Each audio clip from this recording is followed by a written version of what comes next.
It is our privilege to shine the spotlight on those who are making a difference in the PNW. And today, we've got a difference maker from Tacoma. Vasiliy Stupin from GoodWorks, Washington is with us. Welcome to the show. So glad you could be here on Spirit 105.3. How are you? Hello, Erica. I'm doing great. Thank you for having me. Oh, it's such a joy to connect with you. I love that you all are a thrift shop, you're a food bank, but my favorite part of who you are is that GoodWorks is a place where people are finding the love of Jesus and finding hope. It's a place of hope, isn't it? It is. My background is that I came over from the former Soviet Union as a refugee in 1992. And when our family immigrated, we had a couple of suitcases and $200 in cash per person. And so when we're seeing similar things happening today, it is something that's near and dear to my heart and to the heart of the people at the church where we started this ministry. As you know, there's been an escalation of war in Ukraine.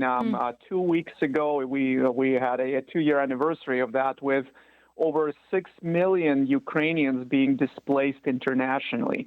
And what we're seeing is just a wave of Ukrainian refugees coming over, and some of them have absolutely no resources, no funds. And so we started a food bank shortly before the war as a community ministry, and it really just expanded and blew up. And we focus on Slavic refugees. Initially, it was primarily Ukrainian refugees running away from the war.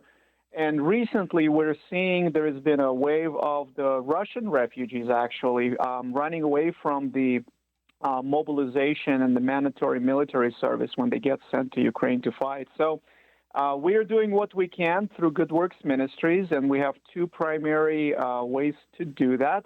One is our food bank operation. We give out over 30,000 meals per month where we focus on those who have gotten into this country over the past couple of years, and they have very limited resources or receive some sort of public assistance. And so we have about 40 volunteers that stand in line with collected, donated food from different warehouses, different grocery stores, distribution centers. And as we collect it and store it and sort it, people show up. We give them a number. They wait in the lobby of our church, and then they go through this line and pick out the culturally appropriate foods that work for them. And so it's a big operation. It's been a big blessing. Yeah. I'm sorry, go ahead.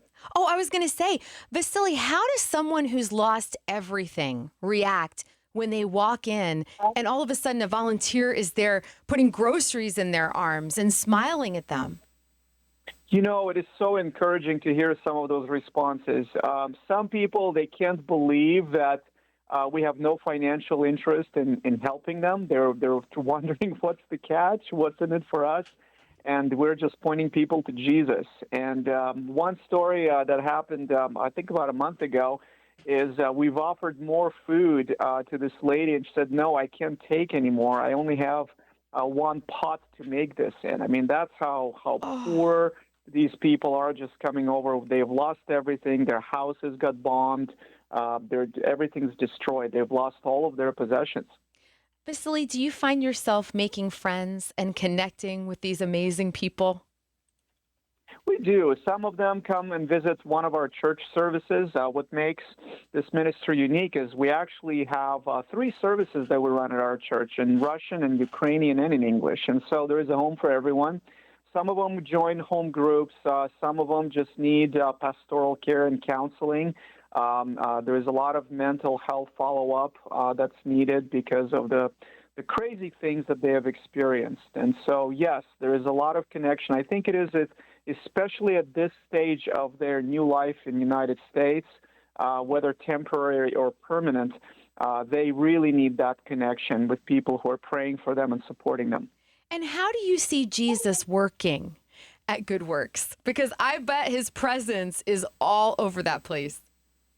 You know, we can share so many stories about how that has worked. And we've taken a passage from Ephesians 2 that states that we were created for good works. And so every single thing we do, we just point people to Jesus. We tell them we do it in Jesus' name, and for His glory. And we actually have people who were baptized as a result of coming and visiting our food bank and thrift store. And now they've committed their life to Christ, which is super, super encouraging. Vasiliy, do you feel like you are paying forward the blessings that you received when you came to America? Absolutely. There has been a lot of people who have invested into us and invested into the kingdom, and this is a privilege and an honor for us to do the same for the people who are in need. And so it is a privilege, and we really see God working through many different ways and many different volunteers and sponsors and all the different circumstances that have been happening over the past couple of years. So it is an honor to be part of what God is doing every day. It's an honor to hear about it. You said you have about 40 volunteers. What is it like from their perspective? I imagine it's so rewarding. It is. They literally take time off work and they show up and they sort food. We have a team that goes in the middle of the night. We purchased a truck and they go and they pick up food donations for all these different warehouses in the middle of the night. And some of them run businesses, some of them have regular jobs throughout the day. And so to see the sacrifice that our volunteers are making in Jesus' name is just absolutely incredible. Oh, well, Vasiliy, thank you so much for taking time to talk with us today and keep us posted on everything that Jesus is up to at GoodWorks. Absolutely. And we just would ask for your prayers. We really need prayers. Oh, thank you so much for your time. Keep in touch, my friend. All right. God bless. Thank you. You too. I loved him.